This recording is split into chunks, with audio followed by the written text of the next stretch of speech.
Yo, what is up, guys? Welcome to the video. I hope everybody's day is going great. Today, we're talking about the Los Angeles Gladiators. Can they make the playoffs? If so, what do they have to do? How hard will it be? Pretty much this is the beginning of the series where I will be covering every single team individually and looking at what they need to do strategically. Moving into stage 4, what's the map pool? What will the team comps look like for them? How is their schedule? What is their win rates on the maps going into stage 4? Just pretty much covering any and all information that has to do with that specific team going into the next stage and whether or not they will be able to win enough games to qualify for the overall playoffs. So as I mentioned, today we are taking a look at the Los Angeles Gladiators. They're currently sitting at 16 and 14 in the standings, rank 8. The reason we're starting off with the Los Angeles Gladiators is because they are the lowest ranked team that realistically has a shot at making the playoffs. I know San Francisco Shock, statistically, it's possible for them to make the playoffs, but in order for San Francisco Shock to make the playoffs, they have to go like 9-1 and hope that Philadelphia Fusion, Houston, LA Valiant, they all only win like 2 to 3 games max. And that is highly unlikely. We know the LA Gladiators, Houston Outlaws, Philadelphia Fusion, 2 of them at the very least will win more than 3 games this stage. If not, that's the most insane thing ever, but the probability of that happening is extremely low. And real quick before we get completely in this video, guys, do not forget, like the video, subscribe to the channel. I upload Overwatch League content every single day. As well as that, I am live on Twitch right now, so come check me out. I'm doing a brand new sub goal on Twitch. It's absolutely insane. So you have to go to my Twitch channel and check it out. It has to do with cosplaying Tracer and, maybe going on a date or something. Go check it out. And now let's hop into the video. So the LA Gladiators, they are currently sitting in 8th place in the overall standings with a record of 16 and 14 and +5. As you guys can see, they are almost sitting in a tie with the Houston Outlaws, only down 8 maps. Then they are 2 match wins behind the Philadelphia Fusion and the Los Angeles Valiant. Something to note, the Seoul Dynasty and the London Spitfire also aren't in the complete clear. Seoul Dynasty is only sitting 3 matches ahead of the 8th place LA Gladiators, and the London Spitfire is only sitting 4. We will cover Seoul Dynasty and London Spitfire in another video, but just so you guys know, they are not in the clear, and it is possible that they can both drop out of the playoff run. So to begin this, let's cover the map order and mode order for stage 4. The order that modes will be played in is first Hybrid, and the maps are Blizzard World and Kings Row. Then we will move on to Assault, or as many like to call it 2CP, where the maps are Horizon Lunar Colony and Hanamura. Moving on to Control, we have Oasis and Lijiang Tower. Then the last mode that is played is Escort, and the maps are Dorado and Watch Point Gibraltar. So now that we know the overall maps, I think it is very important to take a look at the win rates for the Los Angeles Gladiators on each of these. We'll start off with the first mode, Hybrid. Overall, Blizzard World and Kings Row are the Los Angeles Gladiators' best hybrid maps by far. They are 5-0 on Blizzard World and 4-1 on Kings Row. With a total record of 18-12 in hybrid, if you take out Blizzard World and Kings Row, they're sitting at 10-11. So for the Los Angeles Gladiators, this is the best case scenario for maps in hybrid. So with really good performances previously on both of these maps, going into stage 4, being able to win that first map and go up 1-0 in a series is really important, and it'll definitely work in their advantage. So we'll be looking for the LA Gladiators to try to run away with these sets very early on by winning the first 2 or 3 maps. And if they aren't able to pick up that first hybrid map, then you will definitely know they are probably going to be in trouble to win that set, because now let's move on and talk about the other modes and maps. So moving on to 2CP, they're sitting at 15 wins, 2 draws, and 14 losses overall. As for Hanamura, they are 2-4, and Horizon Lunar Colony, they are 3-2. So overall, 5-6 on the 2 maps moving into this stage. Overall, they have a very balanced win and loss ratio on 2CP, so moving into stage 4, we can probably expect them to win some and lose some, pretty much a 50% win rate. Moving on to the next mode, we have Control. They are overall 22-18 on Control, with a 5-5 record on Oasis, and a 5-2 record on Lijiang Tower. So first, taking a look at Oasis, they are 5-5, this is their most experienced map. They've played it more than any other map in all of Overwatch League, almost by double, and in the last stage they went 3-2 on it. So more recently they have been improved on it, especially with Hydration running the Sombra. It seems like they finally found a strategy that can work for them more on it. As for Lijiang Tower, we didn't get to see that in the last stage. It's actually been a while since we've seen Lijiang Tower. Overall, they do have a really good record on it though, at 5-2. They have an overall record of 10-7 on these maps combined, and they've been pretty decent overall in control throughout the Overwatch League, so they will have a better time on this mode than some of the other teams in the playoff run. And if they are able to win that first hybrid map and control, more than likely the Los Angeles Gladiators will win that set, because the 5th map, if it goes to that, will be control, and then they also have the 50-50 on 2CP. Now, moving on to the very last mode, we have Escort. The maps are Dorado, where they are 2-3, and then Gibraltar, where they are also 2-3. Overall, Escort is by far their worst mode. They are sitting at 12-21 and have struggled to pick up this mode in any of their sets. Whether they're up in the series 2-1, 0-3, 1-2, it doesn't matter. It is one of their hardest modes to win. So if the Los Angeles Gladiators get to the 4th map and they're down in the series 1 and 2, more than likely they aren't going to come out on top. One thing they do have going for them is that Dorado and Gibraltar are their best 2 Escort maps out of the 4 that have been played so far, and we also haven't seen them on Dorado or Gibraltar since at least Stage 2. So they definitely have had time to improve and work on those maps. Then, as I mentioned, the 5th map will be a control map. I don't know which one yet. Overwatch League hasn't announced which control map will be the 5th one. It'll either be Ilios or Nepal. We have seen Ilios be the 5th map before, so maybe it'll be that, or maybe it'll be Nepal since we haven't seen that as the 5th map. I'm not really sure, but for the sake of it, let's go ahead and look at their win rates on both Nepal and Ilios. So starting off with Nepal, the Los Angeles Gladiators are 9-1. Nepal is easily their best map in the entire map pool. They're 5-0 on Blizzard World, but with playing Nepal 5 more times, I think it's fair to say being 9-1 is better than being 5-0. Pretty incredible by the Los Angeles Gladiators there. But it's not all perfect and dandy for the Los Angeles Gladiators, guys. It gets scary because looking at Ilios, it gets bad. They're sitting at 3-11 on Ilios. By far their worst map in the league. So there is a huge difference in those 2 maps, and that will play a key role in how the Los Angeles Gladiators perform this stage. If you're a Gladiators fan, you better hope it's Nepal. If you're not a Gladiators fan, you better hope it's Ilios. Because Game 5 is so big in the Overwatch League. Last stage, we saw so many of the sets go to the 5th map. The Los Angeles Gladiators, 5 of their 10 sets went to the 5th map, and they went 3-2 in those on Oasis. And if it's Nepal, they're probably going to win all of their Game 5s. And if it's Ilios, they'll probably lose most of them. So that's something we need to keep an eye on and pretty much just figure out what the 5th map will be for Stage 4. So overall, to wrap up the maps and their win rates, I think the Los Angeles Gladiators moving into Stage 4 are in a pretty good spot. They can look to take over the series very early. If they fall behind in a series early on, though, it'll be very unlikely that they can come back since their Escort mode has not been very good so far. So if they lose Hybrid somehow, it's looking really bad for the Los Angeles Gladiators. 2CP is a 50-50. Escort probably won't go in their favor if they're going up against a good team. But what I think will really make or break is that 5th map. We need to know if it's Nepal or Ilios, because I think that's what's going to determine whether or not the LA Gladiators will be able to make a real push for those playoffs. Because honestly, I see a lot of their sets going to the 5th map, just like the last stage. Let's look at it. They win Hybrid most of the time. Go up 1-0 on the set, then 2CP is a 50-50. Let's say they lose it. Then moving on to Control, that's also kind of a 50-50. Say they win it. They're up 2-1. Well, they're probably going to lose Escort. That's 2-2. We're going to the 5th map, guys. At least half of their games, I'm going to predict, go to Game 5. Alright, I think we've gone into the map pool, their win rates and all that enough. Let's go ahead and move on to their schedule. Let's look at who they have to play early on, who they have to play late on, and let's compare it to who they played last stage and what their performance was. So starting off with week 1 of stage 4, they played the San Francisco Shock first, and then the Dallas Fuel second. This is identical to who they played in stage 3 week 1. They lost to the San Francisco Shock 3-1, and then they beat the Dallas Fuel 3-1. I think in stage 4 week 1, we'll see something very similar. They will definitely beat the Dallas Fuel in that second matchup. It'll probably be 4-0, 3-1.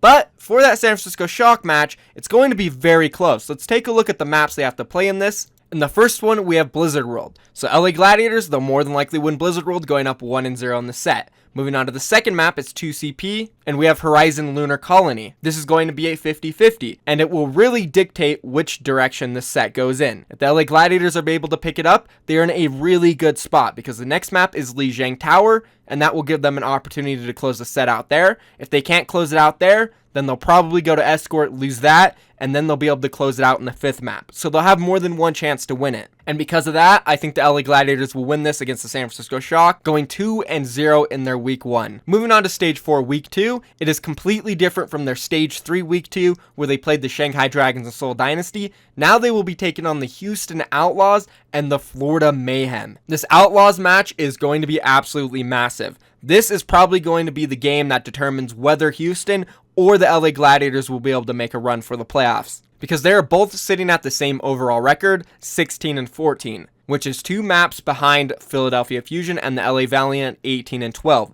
So that means LA Gladiators and the Houston Outlaws both, to guarantee to make the playoffs, would need to win 3 more matches than either the Fusion or the Valiant. It's possible that if the Gladiators or the Outlaws win 2 more matches than the Fusion or the Valiant, they could make it, but that would come down to tiebreakers, maps, and all that stuff. It gets a little more complicated. So to be safe, they would need to win 3 more. And if the Houston Outlaws beat the Gladiators or the Gladiators beat the Houston Outlaws, then that is 1 less match that they would have needed to win and have a higher win rate than the Fusion or the Valiant. So it'll be very unlikely that the loser is able to move on from this match, because that will leave them very little wiggle room, and they will have to win matches against teams like Boston, New York, Seoul, London, Valiant, which can all be very tough opponents. We'll take a look at the map pool here. It's going to be Kings Row, then Hanamura, then Oasis, then Dorado. I'm going to leave my prediction open for this one until I talk about the Houston Outlaws, but just know this is a very important match for both of them. The Gladiators and the Outlaws did recently play in stage 3. It was in week 4. It was the second matchup, and the Gladiators took it 3-2. This match basically went picture perfect. The LA Gladiators, they won the maps they should have won. Then the Houston Outlaws won the maps they should have won. Now moving on to the second match of week 2 for the Gladiators, it is the Florida Mayhem, who the Gladiators very recently just played, and they won 3-0. It was a fairly close set, despite the 3-0 scoreline. It was back and forth the entire time, but the Gladiators were the better team, and I think it's fair to say that they will be able to beat the Florida Mayhem. Moving on to the third week of stage 4 for the Gladiators, this is one of the most important weeks as well. They're taking on the Valiant and the Philadelphia Fusion. So if the Gladiators are able to go 3-0 against the Outlaws, the Valiant, and the Fusion, they are probably going to make it into the playoffs. So that's basically the easiest way to guarantee you make it. Beat the teams that you're competing with. That's easier said than done though, because in the last stage, the Valiant were able to topple the Gladiators 3-2. As for the Philadelphia Fusion, they did not play the Gladiators last stage. So this is going to be an interesting matchup that we haven't seen since stage 2. And in stage 2, the Philadelphia Fusion took the matchup 3-1. But in stage 1, the Gladiators took the match 3-2. So currently we're sitting tied 1-1, and this set will determine who takes the overall series throughout the season. Moving on to week 4, it's going to be another important one, not as big as the previous one, but they are taking on some really good opponents. First, it's the New York Excelsior, who the Gladiators actually had a really close matchup against in stage 3. They lost it 3-2. They were up in this series 2-0, but ended up falling 3-2 by the reverse sweep of New York Excelsior. Moving on to that second match, it's the London Spitfire, where the Gladiators actually went up 2-0 in this set and almost got reverse swept again, but they were able to pick up Oasis against London. And this also marks the second time in a row that the Gladiators were able to beat London Spitfire. So this will be a big matchup. If the Gladiators can secure another win against the London Spitfire, this will also put them in a good position to move on. Then in the very last week, they have the Shanghai Dragons and Seoul Dynasty. We all know they're going to beat Shanghai, probably 3-0, 3-1, 4-0, something like that. And then this last match against Seoul Dynasty. This could be one of their biggest matchups of the entire stage. There is a scenario where the winner of this match could literally move on to the playoffs and the loser goes home with nothing. I hope that's what happens. It will be absolutely epic. But overall, looking at the schedule and the matches for the Gladiators moving into the stage, I'd say they got a fairly good chance at moving on into the playoffs. I can realistically see them going 7-3, maybe 8-2 at best, probably 6-4 at worst, and that leaves them a decent amount of wiggle room, hoping that the LA Valiant or Philadelphia Fusion go at best 5-5 and possibly at worst 4-6. So there is a good chance the LA Gladiators can make the playoffs. So considering that they are sitting in 8th place and their record overall, it would seem that they don't have that great of a chance, but overall I'd say it's about a 50-50, which to be honest, with that record, is pretty good. It's really just going to come down to if they're going to be able to win that 5th map, because a lot of these sets are going to go to either Nepal or Ilios. I don't know which one it is, but whatever one it is, the Gladiators need to prepare for it. So now that we've looked at their schedule, let's go ahead and talk a little bit about the meta coming up. So obviously, it's going to be a lot different from what we've seen in the last stage, or pretty much any of the stages of the Overwatch League. There's going to be a lot of tanks. It's going to be very different. If you're interested, I did a really in-depth video last week about what the team comps will look like and how they can be played in this next meta. Due to time constraints, I'm not going to completely go into that, but I will leave the link to that video down below, so go check that out. But overall, we will be seeing a lot less of dive and a lot more stationary tank type comps with like Orisa, Reinhardt as the tanks. Then for off tank, we're not going to be seeing much Diva, guys. We're going to be seeing a lot of Bridget for off tanks. Then moving on to the DPS players, it's going to be a lot of McCree, Widowmaker, Junkrat, stationary comps that can sit behind their Reinhardt, behind their Orisa, and just deal a ton of damage. Then for supports, that's where it really isn't going to change too much. We're still going to see a lot of Mercy. The res potential is huge, especially in these stationary comps. If somebody gets picked off by the other Widow, it's a free res. Then Zenyatta, obviously for the Discord. It's so strong, that's something that won't change. So looking at the Gladiators roster and thinking about this meta, I think they actually have a really good shot at being a great team in this meta. Because the two big changes that we are going to be seeing in this meta is for the off-tank player and the main tank player. We all know Fisher is an absolute god on main tank. He can play Orisa, he can play Reinhardt, he can play whatever. He will be able to adapt. So I have no worries about him struggling at all. Then moving on to their off-tank player, who is going to be playing a lot of Bridget. First, we have Bishu.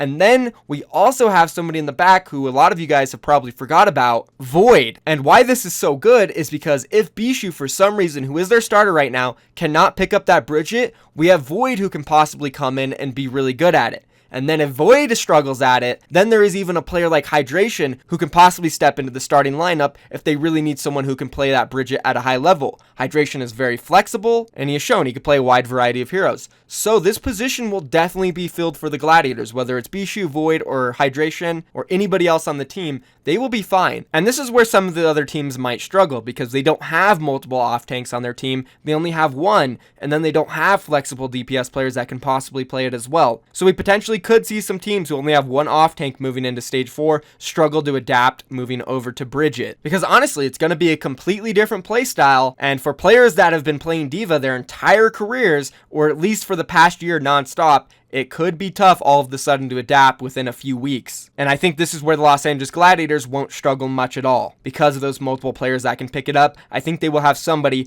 that can be good at it. There is also a very possible scenario that would have been smart by the Los Angeles Gladiators, and you know, they probably could have done this, which is put Void on the Bridget for the past month and just had him grinding it in ranked, playing it non-stop, and just focusing on getting that hero down, just in case maybe Bishu isn't able to adapt to it. So that's another important factor of having a second off-tank on the team that can prepare and get ready for a new meta. As for the DPS players, Surefour showed in stage 3 he's an all-star. It was a breakout stage for him, especially on the Widowmaker, and he is also a really good McCree. Then, looking at Hydration, if they need a Junkrat, Hydration can obviously play a Junkrat at a high level. Then we have Asher, who I don't know where exactly he could fit in on this meta. Maybe he could even be the Bridget player. Maybe he can play a lot of Widowmaker. Maybe he'll play Junkrat. I don't know. But he has shown that he's a pretty good player, and having him just adds more depth to the team. Then we have the support players, Shaz and Big Goose. They've been playing Mercy and Zenyatta all season long. Nothing changes there. They're one of the best Western support lines. So they have the pieces to fill the meta. And they've also proved they have a really good coaching staff. We've seen a lot of David Pay. His coaching style is really good, and he's really strict and hard on his players, so he is going to push them to adapt. So overall, looking at everything again. First, the maps looks pretty decent. Probably will go to a lot of map 5s, and they were pretty good at winning those in stage 3. So if they can translate that and do just a little bit better, they'll be in a really good spot for the maps. Then moving on to their schedule, it looks pretty good. They do have a tough rough patch where they have to run into the Outlaws, then the Philadelphia Fusion, then the Valiant during the middle.